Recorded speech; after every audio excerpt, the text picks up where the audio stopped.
Hello hello and welcome back everyone. आज हम लोग करने वाले हैं ह्यूमन रिप्रोडक्शन का बचा हुआ पूरा चैप्टर, हाफ चैप्टर को कंप्लीट करेंगे। लास्ट क्लास में हमने छोड़ा था मेंस्ट्रुअल साइकिल तक, मतलब मेंस्ट्रुअल साइकिल के पहले का पूरा पोर्शन हमने करा दिया था ह्यूमन रिप्रोडक्शन पार्ट 1 में, और आज इसका हम लोग सेकंड पार्ट लेके आए हैं और इसी के साथ हम लोग इस पूरे चैप्टर को आज एकदम समाप्त कर देंगे।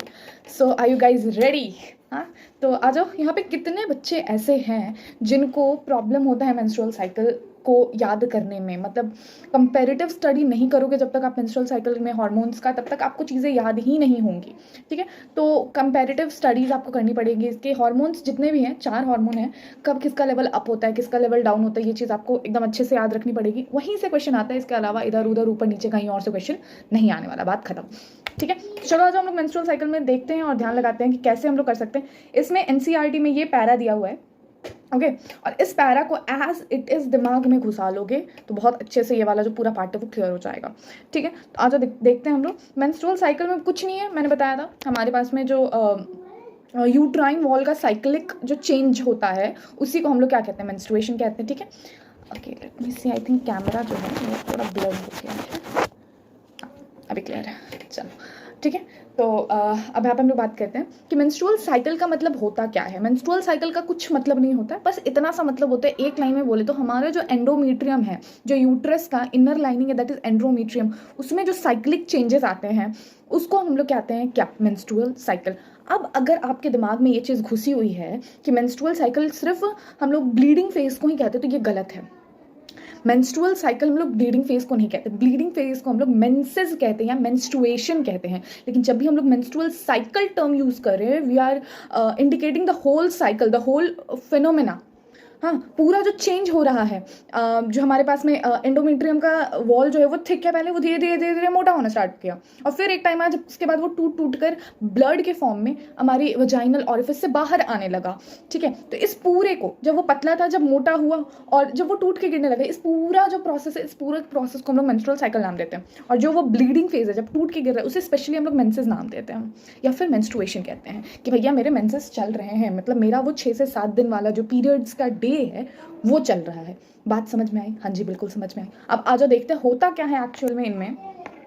तो यहाँ पे देखेंगे, एक सेकेंड, यहाँ पे देखेंगे हमारे पास में कुछ चीज़ें रिस्पॉन्सिबल होती हैं। क्या क्या चीज़ें रिस्पॉन्सिबल होती हैं? पहले तो हमारे यहाँ पे एक चीज़ दिया हुआ है, पहला तो हमारे पास में यहाँ पे एक चीज़ दिया हुआ है। क्या दिया हुआ है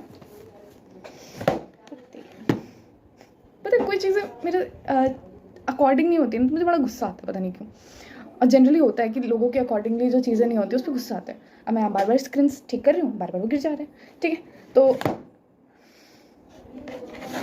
चलो मैं इसको ऐसे ही रख लेती हूँ। हाँ ओके, तो हमारे पास में यहाँ दिया हुआ है LH is responsible for ovulation and development of corpus luteum. याद करो, मैंने लास्ट क्लास में आपको बताया था कि हमारे पास में जब ओवम जो होता है, जो हमारा सेकेंडरी oocyte, जब उसका ओवुलेशन हो जाता है, उसके पास एक कैविटी जो होता है, फ्लूइड फिल्ड कैविटी सिर्फ बच जाती है जो कि येलो कलर में होती है, that is called corpus luteum. सब कुछ उसका लुट गया, जो उसके अंदर oocyte था, सेकेंडरी oocyte था, वो उसका लुट गया, ओवुलेशन हो गया, वो भाग गई, तो उसका लुट गया कॉर्पस लूटियम। अब बेचारा जिंदा लाश बन गया है, दैट इज कॉर्पस, और उसका सब कुछ लुट गया, that is luteum, corpus luteum.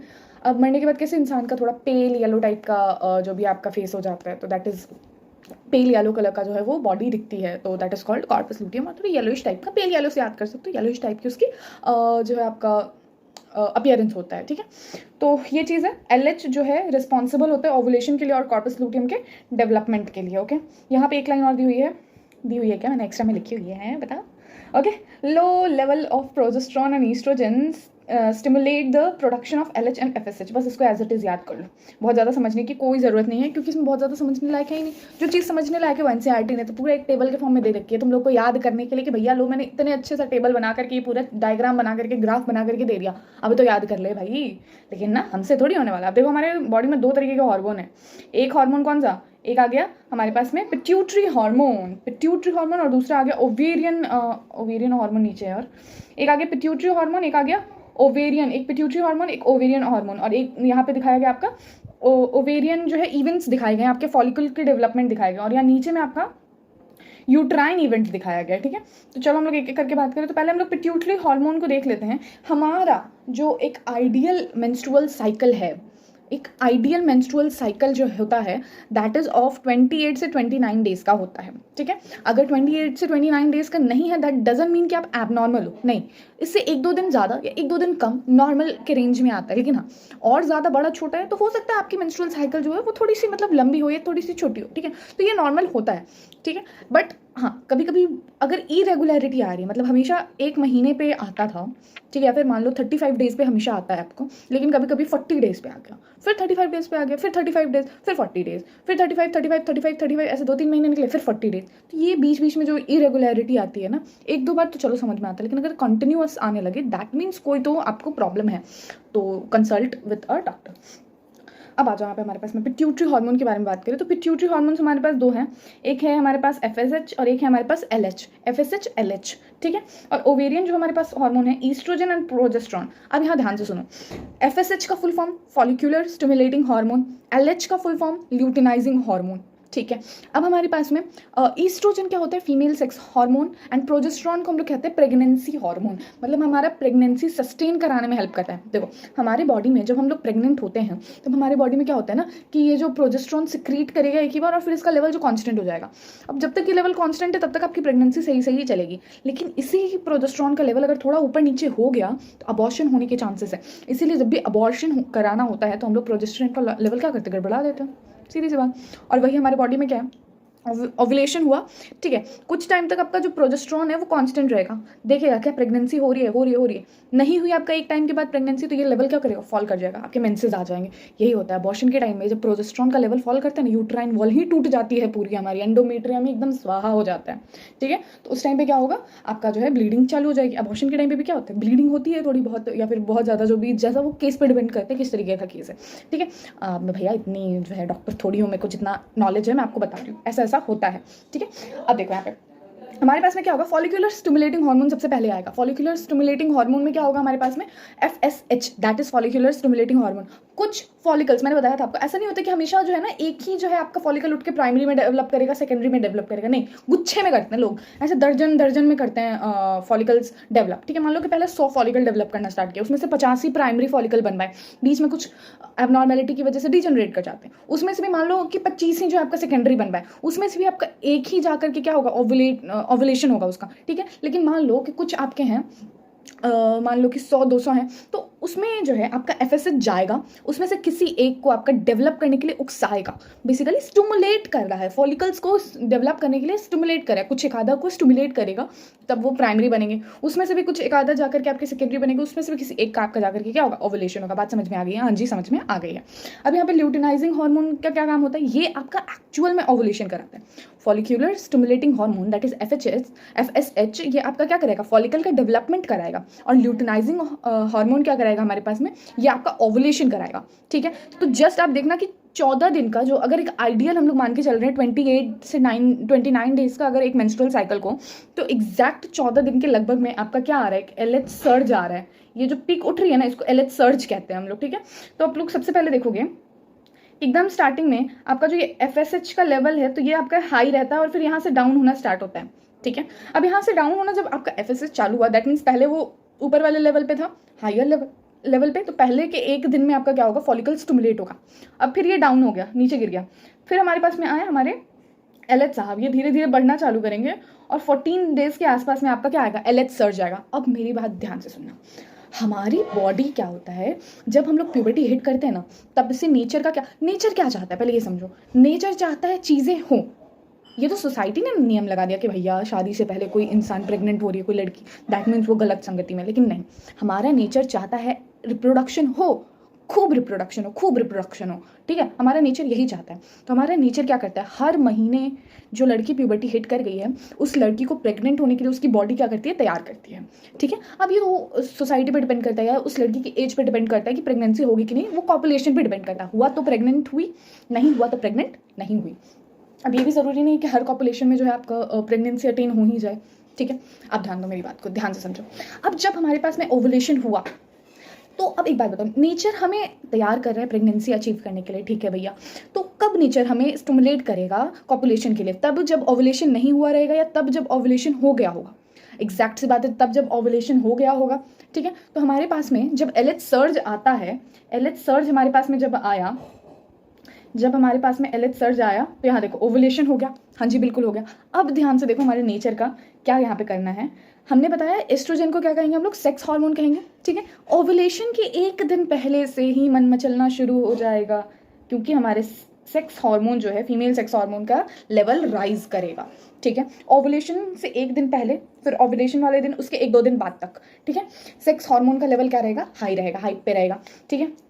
अब यहाँ पे क्या हुआ, सेक्स हार्मोन का लेवल हो गया हाई, हाँ जी ठीक है। अब यहाँ पे कॉपुलेशन करने का सबसे ज़्यादा आपका जो होगा इंटरेस्ट जागेगा इस टाइम पे, और भैया जिन इंसान ने यहाँ मन को रोक लिया वो सफल हो गए। अब देखो यहाँ पे क्या हुआ, ये एक सर्ज आया, यहाँ पे एक ईस्ट्रोजन का पीक आया, ठीक है। ओवुलेशन के टाइम पे नेचर चाहती है आप कॉपुलेट करे, ठीक है, इंटीमेट हो, तो ये एक आया और फिर वो फॉल कर जाएगा, फिर थोड़े टाइम के लिए वो फॉल करेगा, और फिर देखो, और हमारी बॉडी को जब ईस्ट्रोजन फॉल किया थोड़े टाइम के लिए, तो हमारा बॉडी क्या करेगा, आपका जो है प्रोजेस्टेरॉन का लेवल बढ़ाएगा, प्रोजेस्टेरॉन का लेवल क्या करेगा, बढ़ाएगा। अब बॉडी क्या सोच रहा है कि भैया अगर कॉपुलेशन होना होता तो 2-3 दिन के अंदर जब ईस्ट्रोजन का लेवल हाई था तब हो जाता, ठीक है। अगर मान लो तब हुआ होता तो क्या हमारी प्रेगनेंसी होने की चांसेस बन रही थी, हाँ जी बिल्कुल बन रही थी।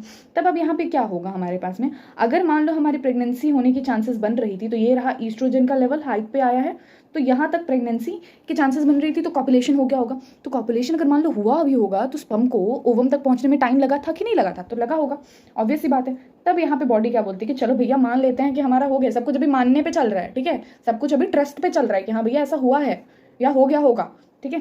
तब यहाँ पे क्या होगा, अभी तक तो ये लेवल प्रोजेस्टेरॉन का कांस्टेंट था, अब जैसे ही ईस्ट्रोजन का लेवल डाउनफॉल किया तब प्रोजेस्टेरॉन का लेवल आपका बढ़ना शुरू हुआ। क्यों, क्योंकि हमारी बॉडी हर महीने चाहती है कि हम कंसीव करें, ठीक है।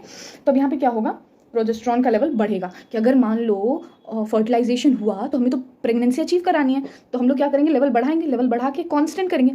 लेकिन यहाँ आते आते पता चला कि भैया हमारे साथ तो हो गया है धोखा, हमारे पास में तो फर्टिलाइजेशन हुआ ही नहीं। हमारे पास में अगर फर्टिलाइजेशन हुआ होता तो यहाँ आते आते आपका इम्प्लांटेशन हो जाता, क्योंकि 72 आवर के विदिन में इम्प्लांटेशन हो जाता है, कॉपुलेशन के 72 आवर के विदिन में अगर होना होता है तो हमारे पास में क्या होता है, इम्प्लांटेशन हो जाता है। नहीं तो क्योंकि हमारे पास में जो स्पर्म होता है उसका 3 डेज ही लाइफ साइकिल होता है, उससे ज़्यादा वो नहीं जी सकता, और कुछ कुछ तो 3 डेज से, मतलब 3 डेज के लगभग में, हाँ, अगर कॉपुलेशन आपका होना होता है तो हो जाता है, ठीक है। तो एक आइडियल 32 आवर्स दिया गया आपको, तो अब इसमें 72 आवर्स एक दिया गया कि अगर इम्प्लांटेशन होना होता है तो 72 आवर्स के विदिन में हो जाता है, ठीक है। फर्टिलाइजेशन होना होता है तो 72 आवर के विदिन में हो जाता है, अदरवाइज नहीं होता है। तो आपका प्रोजेस्टेरॉन बढ़ा बढ़ा बढ़ा तो कांस्टेंट होना चाहेगा कि कंसीव हो गया होगा, लेकिन पता चलेगा भैया ऐसा तो नहीं हुआ है, तब आपका क्या करेगा, ये फॉल कर जाएगा, प्रोजेस्टेरॉन क्या करेगा, फॉल कर जाएगा, आपके एंडोमेट्रियम क्या हो जाएगी, स्वाहा, स्वाहा हुई, दैट मीन्स आपका वहाँ से क्या होगा, मेंसेस चालू हो जाएगा, ठीक है। अब देखो ईस्ट्रोजन का, अब यहाँ पे क्या होता है, ईस्ट्रोजन का एक और पीक आता है,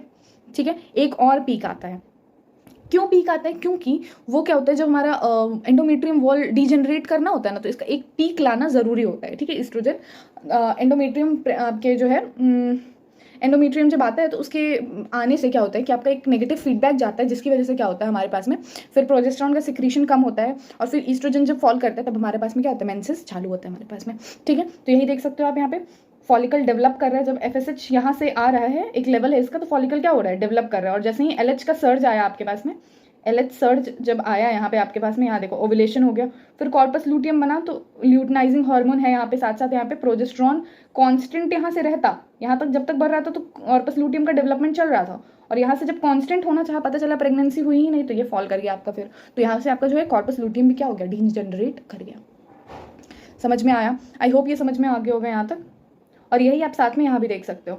अब देखो ये मेंस्ट्रुएशन का फेज है, मतलब मेंसेस को मेंस्ट्रुएशन कहते हैं। उसके बाद फॉलिक्यूलर फेज आता है जब आपका प्रोलिफरेशन होता है और फॉलिक्यूल डेवलपमेंट होता है। उसके बाद में ल्यूटियल फेज आता है जब आपका ल्यूटियम कॉर्पस ल्यूटियम डेवलप कर रहा होता है। उसके बाद में नेक्स्ट साइकिल बिगिन होता है।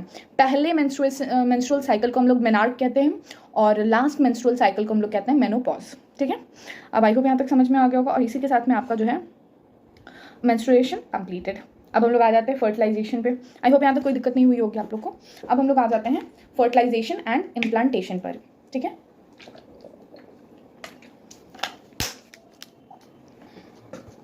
फर्टिलाइजेशन और इम्प्लांटेशन पे आते हैं हम लोग।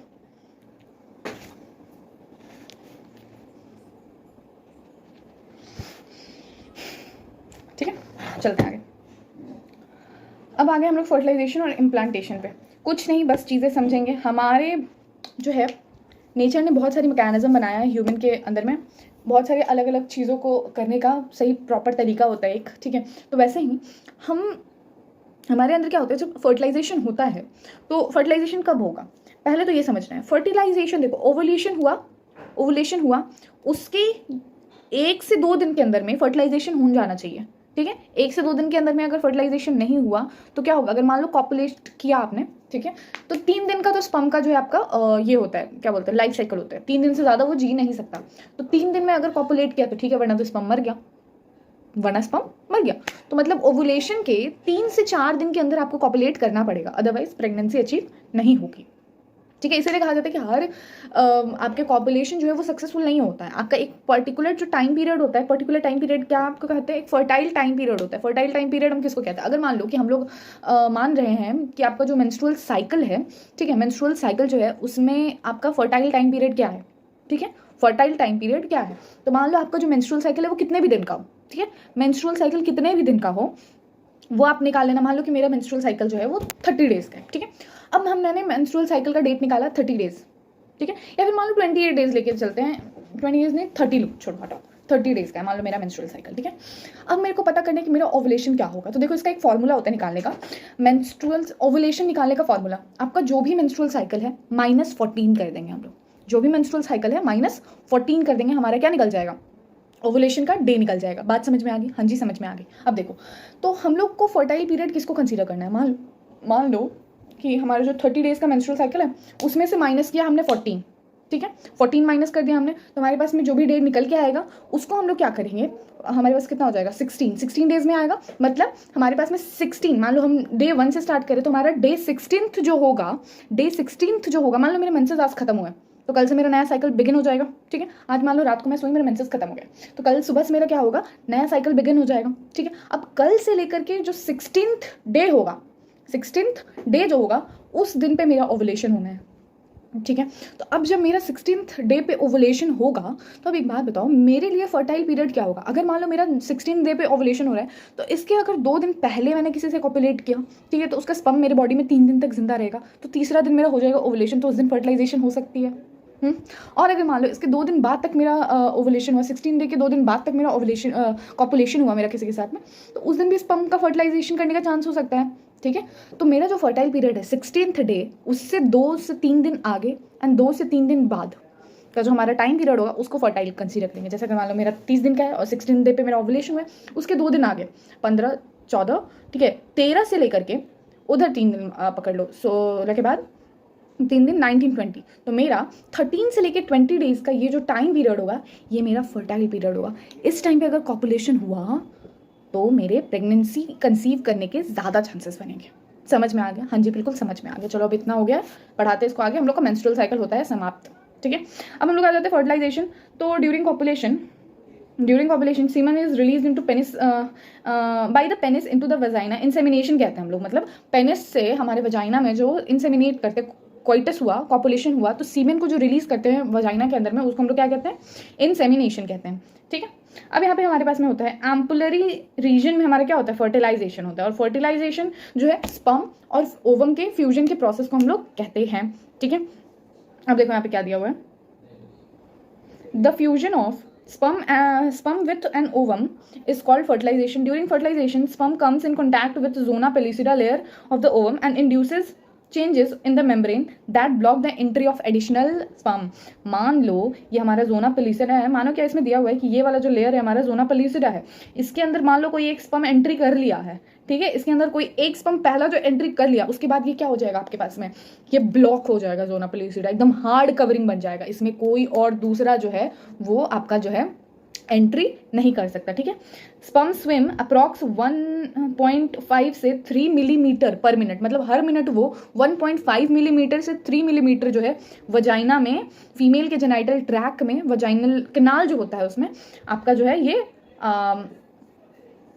चलता है। मतलब इसकी जो स्पीड होती है पर मिनट की बात करें तो 1.5 मिलीमीटर से लेकर के 3 मिलीमीटर तक होती है, ठीक है। अब इसके बाद में अगर हम लोग बात करें इसके बाद में अगर हम लोग बात करें तो यहाँ पे बताया है कि अब जब हमारे पास में क्या होगा, जब आपका फर्टिलाइजेशन हुआ तब हमारी वहाँ पे फर्टिलाइजेशन होने के बाद हमारा सेकेंड मियोसिस बाकी था जो अरेस्ट हो गया था मेटाफेज 2 में, वो अब कंप्लीट होता है और वहाँ पे हमारा जो है सेकेंड पोलर बॉडी रिलीज होता है और वहाँ पे फिर स्पर्म का जो न्यूक्लियस है और ओवम का न्यूक्लियस फ्यूज करता है एंड हमारे पास खुशखबरी हमें मिल जाती है। ठीक है, अब इसके बाद में एक प्रोसेस होता है क्लीवेज, मतलब जाइगोट बना, अब उसको हम लोग को क्या करना है, डेवलप कराना है, तो सबसे पहले क्लीवेज कराएंगे। क्लीवेज मतलब क्या होता है, एक सेल है उसका साइज इतना ही रहेगा, लेकिन उस मान लो एक सेल है, मान लो ये है हमारे पास में जाइगोट बना, अब इसमें हो रहा है क्लीवेज, तो क्लीवेज एक स्पेशल टाइप का डिवीजन होता है जिसमें नंबर ऑफ सेल तो बढ़ते हैं बट इसका साइज नहीं बढ़ेगा। मतलब अभी ये मान लो एक है ना, तो इसके अंदर 2 बनेंगे, 2 से 4 5 6 7 8 9 10 11 12 बनेंगे, लेकिन इसका साइज इतना ही रहेगा। मतलब इसमें जो सेल्स बनते जाएंगे वो छोटे छोटे साइज में होंगे। ठीक है, क्योंकि अभी उनको डेवलप करने का मौका नहीं मिल रहा है।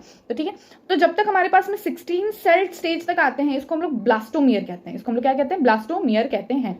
ये देखो, ये हमारे पास में एग है, ओवम है, आया यहाँ पे स्पर्म, और यहाँ पे क्या हुआ, फिर आपका क्लीवेज स्टार्ट हो गया, इसको ब्लास्टोमियर कहेंगे। और यहाँ पे 16 सेल स्टेज तक इसको ब्लास्टोमियर कहेंगे, और 16 सेल स्टेज पे इसको हम लोग क्या कहेंगे, मोरुला, देन ब्लास्टुला। ठीक है, मोरुला कह दिया, ब्लास्टुला कह दिया, और ब्लास्टोसिस्ट बना ये, तब जाके यहाँ पे क्या होगा, आपका इम्प्लांटेशन होगा, और इम्प्लांटेशन भी इस फॉर्म में होगा, ब्लास्टोसिस्ट के फॉर्म में होगा। इसमें क्या है, ये ऊपर वाला जो लेयर है इसको हम लोग कहेंगे ट्रोफोब्लास्ट, और अंदर वाले सेल को कहेंगे हम लोग इनर सेल मास। यही अंदर वाला जो सेल है ये क्या करेगा, प्लेसेंटा का फॉर्मेशन करेगा, और इसी में आगे जाकर आपका क्या बनेगा, एम्ब्रियो बनेगा, और ये ऊपर वाला जो है ये एमनियोटिक सैक का फॉर्मेशन करेगा। ठीक है, आई होप आप रिलेट कर पा रहे हो। अब यहाँ पे हमारे पास क्या है, देखो जाइगोट बना, ये वाला देखो ध्यान से, जाइगोट बना, क्लीवेज हुआ, ब्लास्टोमेयर बना, देन मोरुला बना, और इसमें हमारे पास में ये जो ट्रोफोब्लास्ट है ये आपका कवरिंग फॉर्म करेगा, इसके अंदर ये इनर सेल मास जो है आपका फीटस का फॉर्मेशन करेगा और प्लासेंटा का फॉर्मेशन करेगा। ठीक है, अब यहाँ पे क्या है, the blastomere and the blastocyst are arranged in an outer layer trophoblast and inner group cell attached to trophoblast inner cell mass कहते हैं, और यही जब जाकर के आपका यूट्राइन वॉल में इम्बेड होता है, इसी को कहते हैं कि खुशखबरी है, इम्प्लांटेशन हो गया है। ठीक है, अब प्रेगनेंसी की बात करें हम लोग, प्रेगनेंसी और एम्ब्रियोनिक डेवलपमेंट की बात करें हम लोग यहाँ पे, तो हमारे पास में पता है हमारे पास में 2 चीज़ें आती है, एक आता है प्लेसेंटा और एक आता है हमारे पास में अम्बेलिकल कॉर्ड। तो प्लेसेंटा एक डिस्क लाइक स्ट्रक्चर होता है जो कि न्यूट्रिएंट्स को जो होता है पास करता है फीटस में। ठीक है, और अम्बेलिकल कॉर्ड क्या होता है, वो प्लेसेंटा और फीटस का कनेक्शन होता है, एक स्मॉल पाइप लाइक स्ट्रक्चर होता है। ठीक है, स्मॉल ट्यूब लाइक स्ट्रक्चर होता है जो कि न्यूट्रिएंट को ट्रांसफर करने में हेल्प करता है। प्लेसेंटा न्यूट्रिएंट देता है लेकिन ट्रांसफर कौन करता है, ट्रांसफर करता है अम्बेलिकल कॉर्ड। ठीक है, अरे स्टेटस लगाते हो ना इंस्टा पे, बायो में डालते हो ना आप लोग, हाँ एम्बेलिकल कॉर्ड कट ऑन इतना इतना हैप्पी बर्थडे मतलब। ठीक है, तो ये चीज़ हो गया, फर्स्ट क्राई ऑन, हाँ तो मतलब ये चीज़ हो गया। ठीक है, अब देखो placenta also act as endocrine tissue. Endocrine tissue का मतलब क्या होता है, वो ग्लैंड्स, वो टिश्यूज जो आपका हार्मोन सिक्रीट करते हैं, जिनके पास प्रॉपर डक्ट सिस्टम नहीं होता है, तो ये एंडोक्राइन टिश्यू की तरह भी काम करता है आपका। ठीक है, और ये क्या प्रोड्यूस करते हैं, बहुत सारे हार्मोन, जैसे कि HCG, HPL, oestrogen, progesterone. Later phase of pregnancy hormone relaxin करता है, सिक्रीट करता है ओवरी। ठीक है, HCG, HPL और रिलैक्सिन जो होता है ये सिर्फ प्रेगनेंसी में देखने को मिलता है। मतलब अगर नॉर्मल गर्ल को आप देखोगे तो नॉर्मल गर्ल में ये 3 हार्मोन्स नहीं मिलेंगे। कौन कौन, HCG human chorionic gonadotropin, and HPL that is human placental lactogen, और रिलैक्सिन। ये तीनों आपको तभी मिलेंगे जब कोई लेडी प्रेग्नेंट होती है। इसीलिए जब भी आपको प्रेगनेंसी का चेकअप कराना होता है ना, तो यही 3 हार्मोन को चेक किया जाता है। ठीक है, यही इन तीनों में से किसी एक हार्मोन को भी चेक कर लोगे तो आपको पता चल जाएगा आप प्रेग्नेंट हो कि नहीं। ठीक है, तो वो जो आता है ना प्रेगा न्यूज़ वगैरह, तो उसमें यही चीज़ें को चेक करने का मैकेनिज्म होता है। ठीक है, अब देखो यहाँ पे जब आपका इम्प्लांटेशन हुआ तो ये देखो, ये प्लेसेंटल विलाई है, इसी से एक्सचेंज ऑफ न्यूट्रिएंट, गैस और वेस्ट का होता है। ठीक है, ये हमारे पास में कैविटी ऑफ यूट्रस है, ये यहाँ पे जो है ना म्यूकस जो होता है, plug of mucus in cervix, ये थिक हो जाता है, और यही अगर में आपका प्रोजेस्टेरॉन जो है वो फॉल कर गया, उसका जो लेवल है वो फॉल कर गया, तो ये जो म्यूकस है ना ये आपका जो होगा वो निकल जाएगा और यहाँ से एबॉर्शन का केस बन जाता है। ठीक है, अम्बेलिकल कॉर्ड होता है, इसमें 2 आर्टरी और 1 वेन होते हैं। ठीक है, इसके बाद में योक हमारे पास में हो गया, इसमें हीमोपोएसिस होता है, मतलब ब्लड का फॉर्मेशन होता है। ठीक है, एंडोडर्म डेवलप्स फर्स्ट। हम लोग जर्म लेयर पढ़े थे ना एनिमल किंगडम में, कौन कौन 3 होते हैं हमारे पास में, एंडोडर्म, एक्टोडर्म और मेसोडर्म। ठीक है, तो उसमें एंडोडर्म जो होता है अंदर वाला वो सबसे पहले बन जाता है बच्चे में। ठीक है, ये भी हो गया हमारे पास में। लीवर और पैनक्रियाज जो होते हैं ये एंडोडर्म से डेवलप करता है। Placenta doesn't secrete oxytocin during parturition. Placenta आपका जो होता है ना वो पार्चुरेशन में ऑक्सीटोसिन नहीं सिक्रीट करता है। कौन करता है हमारे पास में, पोस्टीरियर पिट्यूटरी ग्लैंड। तो यहाँ पे मैंने लिखा है ना ऑक्सीटोसिन पे लगा करके, पोस्टीरियर पिट्यूटरी ग्लैंड से आता है हमारे पास में। ठीक है, अब यहाँ पे देखो, ये जो है ये मोर इम्पॉर्टेंट है इस पूरे पेज में। देखो यहाँ पे बोला है कि आफ्टर 1 मंथ ऑफ प्रेगनेंसी हमारे पास में हर्ट का फॉर्मेशन होता है। By the end of 2nd month of pregnancy हमारे पास में फीटस डेवलप करता है, लिम्स और डिजिट्स डेवलप करते हैं फीटस के, ठीक है। 12 वीक यानी फर्स्ट ट्राइमेस्टर खत्म होते होते बहुत सारे मेजर ऑर्गन जो होते हैं हमारे पास फॉर्म कर जाते हैं। Limb, external genitalia are well developed हो जाते हैं तब तक। उसके बाद में अगर हम लोग बात करें फर्स्ट मूवमेंट जो होता है फीटस का, हमें कब और फर्स्ट मूवमेंट हेयर फॉलिकल का डेवलपमेंट 5th मंथ तक हो जाता है, ठीक है। एंड ऑफ ऑल 24 वीक्स के बाद, मतलब 2nd ट्राइमेस्टर खत्म होता है तो बॉडी जो होती है पूरी फीटस की वो फाइन हेयर से कवर हो जाती है, मतलब मैमल का कैरेक्टर दिखना चालू एकदम हो जाता है, ठीक है। आईलिड सेपरेट हो जाते हैं और हमारे पास में आई लैशेस आ जाते हैं, क्या बोलते हैं उसको, पलकियाँ उनकी आ जाती हैं, ठीक है। और फिर इसके बाद में by the end of 9 month जो है बच्चे का फर्स्ट क्राई हो जाता है। अब आ जाते हैं पार्चुरेशन। पार्चुरेशन क्या होता है? Parturition induced by a complex neuro endocrine mechanism, मतलब इसमें न्यूरो मतलब ब्रेन का आपका जो है वो फंक्शनिंग लगता है, एंडोक्राइन मतलब ब्रेन से बहुत सारे हार्मोन्स जो है आपके निकल के आ जाते हैं, और फीटल इजेक्शन रिफ्लेक्स जो होता है आपका पूरा मैकेनिज्म को कहा जाता है, ठीक है। इसमें क्या होता है, आपका पोस्टीरियर पिट्यूटरी ग्लैंड से आपका ऑक्सीटोसिन आता है और क्या कराता है आपका जो है मेसोडर्म पे, सॉरी क्या नाम था, मेसोडर्म नहीं, देखिए नाम दिमाग से निकल गया, मैंने पढ़ाया था ना, यूट्राइन का जो मिडिल लेयर होता है दैट इज कॉल्ड मायोमेट्रियम। देखो ध्यान से निकल गया मेरे, मायोमेट्रियम में स्ट्रॉन्ग कॉन्ट्रैक्शन कराता है कौन? हमारे पास में ऑक्सीटोसिन, ठीक है। और इसके बाद में फिर मैमरी ग्लैंड जो है वो आपका डिफरेंशिएशन होता है उसमें, और लैक्टेशन होता है। और कुछ प्रेगनेंसी के बाद जो कुछ इनिशियल डेज में जो होता है लैक्टेशन, जो मिल्क सिक्रीट होता है दैट इज कॉल्ड कोलोस्ट्रम, उसमें सबसे ज़्यादा प्रोटीन की मात्रा होती है, उसमें हमारे पास में एंटीजन एंटीबॉडीज़ वगैरह होती हैं काफ़ी सारी, और वो जो इनिशियल मिल्क है बेबी के लिए काफ़ी ज़्यादा जो है उनके इम्यूनिटी को बूस्ट करने में हेल्प किया जाता है। इसीलिए डॉक्टर के थ्रू सजेस्ट किया जाता है हमारे पास में कि इनिशियल डेज पे जो है बच्चे को जो है न्यू बॉर्न को जो है वो मदर ही फीड कराए, खुद का मिल्क ही फीड कराए, क्योंकि इनिशियल डेज पे कोलेस्ट्रम जो ये आता है मिल्क को, इनिशियल डेज पे जो मिल्क सिक्रीट होता है ना वो थोड़ा येलोइश कलर का होता है जिसमें प्रोटीन की मात्रा ज़्यादा होता है आपका, और उसको हम लोग क्या नाम देते हैं? कोलेस्ट्रम नाम देते हैं। With this we are done with this chapter. और इसमें जो है अपना देख लेना क्वेश्चन नंबर 1 तो ईजी ही है, ठीक है। क्वेश्चन नंबर 1 देख लो, जल्दी से देख लेंगे इस क्वेश्चन नंबर 1 को। हमारे पास में ह्यूमन रिप्रोड्यूस सेक्सुअली है, सेक्सुअली यार पूरा चैप्टर पढ़ा दिया, ये क्वेश्चन नहीं आया तो फिर नाक कटा दी तुम लोगों ने। सेक्सुअल रिप्रोडक्शन होता है, सेक्सुअल रिप्रोडक्शन होता है। उसके बाद humans are oviparous, viviparous, ovoviviparous, oviparous, ठीक है। किसी ह्यूमंस को अंडा देते हुए देखा तुमने? नहीं ना, ऑब्वियस सी बात है, बच्चे पैदा करेंगे, ठीक है। फर्टिलाइजेशन इज एक्सटर्नल और इंटरनल। एक्सटर्नल ना अंडा बाहर जाता है फिर स्पर्म बाहर आते हैं, वहाँ फर्टिलाइजेशन होता है, नहीं इंटरनल। अब बहुत बोलेंगे मैम इन विट्रो फर्टिलाइजेशन, बेटा वो कंसेप्ट अलग है, उसको में भी जो होता है ना हमें यूट्राइन जो यूट्रस का पूरा कंडीशन बना के देना पड़ता है, उतना टेम्परेचर प्रेशर रखना पड़ता है तब जाकर के फर्टिलाइजेशन होती है, वरना स्पर्म मर जाएगा, ओवम मर जाएगी, बच्चा खत्म।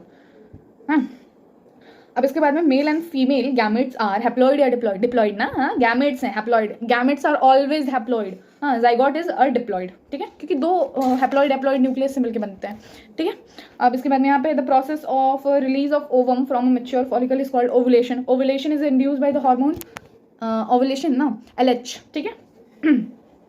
The fusion of male and female gamete is called syngamy कहते हैं इसको हम लोग, ठीक है। Fertilisation takes place in sorry, fertilisation कहाँ होता है? तो हमारे पास में एम्पुलरी जंक्शन में, ठीक है, यह कहीं कहीं आपको मिल जाएगा इस्थमिक एम्पुलरी जंक्शन या एम्पुलरी इस्थमिक जंक्शन, ठीक है। Zygote develop to form dash which is implanted in uterus blastocyst, ठीक है। The structure which provide vascular connection between foetus and uterus is vascular connection, placenta, obvious. उसके बाद बाकी आप इसमें मैं बोलूँ ना तो इसमें आप ऑलमोस्ट सारे ही क्वेश्चन देख लेना, जो डायग्राम वाले उसको मत देखना, ये वाला देख लेना, ये वाला देख लेना, ठीक है। देन देख लेना व्हाट इज मेंस्ट्रुअल साइकिल, ये तो आप अगर एक्सप्लेन कर पाओ तो बहुत अच्छी बात है, इसको 5 मिनट लेना, खुद से एक्सप्लेन करने की कोशिश करना, बस क्या करना ना आप उस ग्राफ को अपने सामने रखना, ठीक है, और उसमें खुद से आप जो है ना एक्सप्लेन करने की कोशिश करना, पैराग्राफ मत पढ़ना, ठीक है। इसके बाद में और किसी चीज़ की जरूरत नहीं, इतना कर लोगे, पार्चुरेशन एक देख लेना बस, बाकी ये तीनों क्वेश्चन का कोई मतलब ही नहीं है, ये बस कॉपी भरने वाले क्वेश्चन और कुछ नहीं। With this we are done with the chapter. I hope आप लोगों को चैप्टर समझ में आया हो, पढ़ने में मज़ा आया हो। नेक्स्ट जो चैप्टर हम लोग ह्यूमन रिप्रोडक्टिव हेल्थ जो है वो हम लोग लाएंगे एंड उसमें फिर हम लोग पढ़ाई करेंगे अच्छे से। तो विद दिस आई होप आप सभी को अच्छे से मज़ा आ रहा हो पढ़ने में। Wish you a very happy Diwali. मैंने तो कल वीडियो जो है वो डाल नहीं पाई मैं, बट ये आज मैं, कल दिवाली थी, आज मैं ये वीडियो शूट कर रही हूँ और शायद आज शाम तक या कल मॉर्निंग तक चली जाए। But I wish you all a very happy Diwali. खुश रहिए सब, और सबके फैमिली को भी हैप्पी दिवाली, सेफ दिवाली। अच्छे से पटाखे वटाखे जलाओ। मैं तो ऐसा नहीं कहूँगी कि पटाखे एकदम ही ना जलाओ, थोड़ा बहुत जलाओ, ठीक है, दिए जलाओ और मस्त मजे करो, खूब मिठाई खाओ और मोटे हो जाओ, ठीक है। तो विद दिस चलिए एंड करते इस वीडियो को। आई होप आप लोग को समझ में आया हो। तो लाइक शेयर सब्सक्राइब करो यार, रीच कम हो गई है चैनल की, तो थोड़ा सा कोशिश करो प्लीज़, थोड़ा हेल्प करो, सपोर्ट करो। हाँ, थोड़ा मतलब वीडियो को शेयर करो, लाइक करो, देख ले तो पूरा वीडियो, बट लाइक नहीं करते आप लोग तो यार please guys, please do like share subscribe. और यह मिलते हैं अगले चैप्टर में। हम लोग वन शॉट चैप्टर करेंगे रिप्रोडक्टिव हेल्थ। रिप्रोडक्टिव हेल्थ छोटा सा ही है, ज़्यादा बड़ा नहीं है। 4 पेज और घटा ही दिया है इसमें, जो है थोड़ा 4 पेज का चैप्टर है ये, तो वन शॉट में हो जाएगा। 40 से 50 मिनट भी जाएगी ना, तो इसको मैं समझा दूंगी आराम से, ठीक है, कोई दिक्कत नहीं। 40-50 नहीं, 40 मिनट मुश्किल से, 30 मिनट से 40 मिनट जाएगी, तो रिप्रोडक्टिव हेल्थ हम लोग कर लेंगे। तो with this we are done यार। मैं कितने देर से विद दिस किए जा रही हूँ, तो इसी के साथ खत्म करते हैं इस वीडियो को। मिलते हैं नेक्स्ट वीडियो में। Till then keep learning, keep exploring, be happy and safe Diwali. Bye bye, मिलते हैं नेक्स्ट वीडियो में।